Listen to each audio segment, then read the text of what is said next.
बिस्मिल्लाहिर्रहमानिर्रहीम। अस्सलाम वालेकुम प्यारे दोस्तों, उम्मीद करता हूँ अल्लाह ताला के फजल करम से आप सब लोग खैर खैरियत से होंगे। मैं हूं मुनीर इकबाल और आप लोग देख रहे हैं जोया फूड सीक्रेट्स। तो प्यारे प्यारे दोस्तों, आज मैं बहुत ही ज़बरदस्त रेसिपी आप लोगों के लिए लेके आया हूँ। जी हाँ, आज बनाएंगे बच्चों की मनपसंद, जी हाँ, रोल बनाएंगे।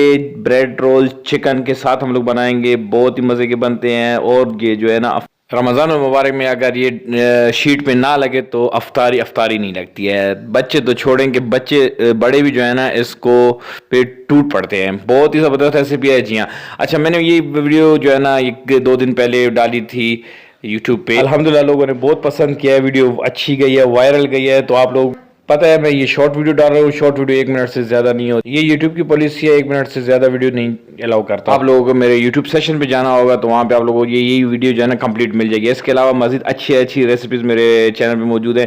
तो अगर चैनल पे नहीं है तो चैनल को सब्सक्राइब कर दे। थैंक यू, अपना बहुत ज़्यादा ख्याल रखिएगा।